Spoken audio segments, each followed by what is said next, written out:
कर्मचारी भविष्य निधि संगठन ईपीएफओ ने करीब एक हफ्ते तक अपग्रेड करने के बाद अपना यूनिफाइड मेंबर पोर्टल दोबारा शुरू कर दिया है। नए पोर्टल को पहले से ज्यादा आसान, तेज और सुरक्षित बनाया गया है ताकि लोगों को बेहतर सुविधा मिल सके। लेकिन इस अपडेट के साथ एक बड़ा बदलाव भी हुआ है। अब यूएएन यूनिवर्सल अकाउंट नंबर को एक्टिवेट करने या नया यूएएन बनाने की सुविधा ईपीएफओ की वेबसाइट पर नहीं मिलेगी। इसके लिए अब लोगों को सरकार का उमंग ऐप इस्तेमाल करना होगा, जहां आधार से जुड़े फेस ऑथेंटिकेशन के जरिए आसानी से ये प्रक्रिया पूरी की जा सकेगी। ईपीएफओ का कहना है कि ये बदलाव सिस्टम को पहले से ज्यादा तेज, सुरक्षित और बेहतर बनाने के लिए किया गया है। इसके लिए डेटाबेस और सॉफ्टवेयर को भी अपग्रेड किया गया है ताकि लोगों को ऑनलाइन सेवाओं का इस्तेमाल करने में आसानी हो। इस अपडेट के बाद कुछ बड़े बदलाव हुए हैं। अब ईपीएफओ की वेबसाइट से ना तो नया यूएएन बनाया जा सकेगा और ना ही पुराने यूएएन को एक्टिवेट किया जा सकेगा। इन दोनों कामों के लिए अब सरकार का उमंग ऐप इस्तेमाल आपको करना होगा। इसके अलावा यूएएन एक्टिवेट करने या नया यूएएन बनाने के लिए अब आधार से जुड़ी फेस ऑथेंटिकेशन प्रक्रिया जरूरी होगी। वहीं अगर कोई सदस्य अपना यूएएन नंबर भूल जाता है तो उसे दोबारा हासिल करने की प्रक्रिया भी पहले से काफी आसान कर दी गई है।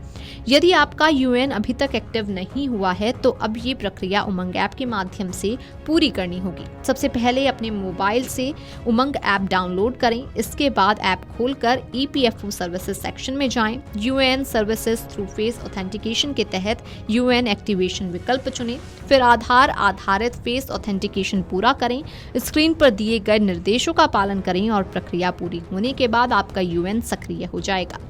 ईपीएफओ ने अपनी वेबसाइट से नया यूएएन जनरेट करने की सुविधा भी हटा दी है। अब जिन कर्मचारियों को नया यूएएन चाहिए उन्हें भी उमंग ऐप का इस्तेमाल करना होगा। इसके लिए उमंग ऐप में ईपीएफओ सर्विसेज खोलें, फिर यूएएन अलॉटमेंट एंड एक्टिवेशन विकल्प चुनें। इसके बाद आधार आधारित फेस ऑथेंटिकेशन पूरा करें और बताए गए निर्देशों का पालन करें। सफल सत्यापन के बाद नया यूएएन जारी कर दिया जाएगा। अगर किसी कर्मचारी का ईपीएफ अकाउंट पहले से है लेकिन अभी तक उसे यूएएन नहीं मिला है तो वो भी उमंग ऐप के जरिए इसे प्राप्त कर सकता है। इसके लिए कर्मचारी को अपना रजिस्टर्ड मोबाइल नंबर सत्यापित करना होगा, आवश्यक सदस्य संबंधी जानकारी भरनी होगी और वेरिफिकेशन प्रक्रिया पूरी करनी होगी। सत्यापन सफल होने के बाद नया यूएएन जारी कर उसे मौजूदा ईपीएफ खाते से लिंक कर दिया जाएगा। साथ ही ईपीएफओ ने यूएएन रिकवरी की प्रक्रिया भी आसान बना दी है। यदि कोई सदस्य अपना यूएएन भूल गया है तो उसे अपने रजिस्टर्ड मोबाइल नंबर की जानकारी देनी होगी। इसके बाद पहचान या पते से संबंधित आवश्यक दस्तावेज अपलोड करने होंगे। रजिस्टर्ड मोबाइल नंबर पर भेजे गए ओटीपी का सत्यापन करने के बाद सदस्य अपना यूएएन दोबारा प्राप्त कर सकता है। यूएएन से जुड़ी ज्यादातर सेवाएं अब उमंग ऐप पर चली गई हैं, लेकिन ऑनलाइन डेथ क्लेम की सुविधा अभी भी ईपीएफओ की यूनिफाइड मेंबर पोर्टल पर ही मिलेगी। डेथ क्लेम करने के लिए आधार से लिंक मोबाइल नंबर, बैंक खाते की जानकारी, मृत्यु प्रमाण पत्र, कैंसिल चेक या बैंक पासबुक और जरूरत पड़ने पर जन्मतिथि का प्रमाण देना होगा।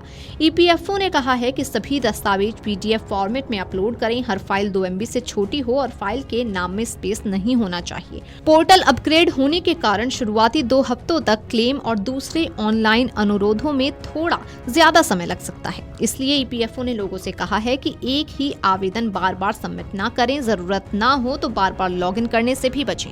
ऐसा करने से सिस्टम पर बेवजह दबाव नहीं पड़ेगा और सभी लोगों को बेहतर और तेज सेवा मिल सकेगी। VGTestKamarujala.com। अगर आप ये वीडियो YouTube पर देख रहे हैं तो हमारे चैनल को सब्सक्राइब कर बेल आइकन दबाएं और Facebook पर देख रहे हैं तो हमारे पेज को लाइक करें।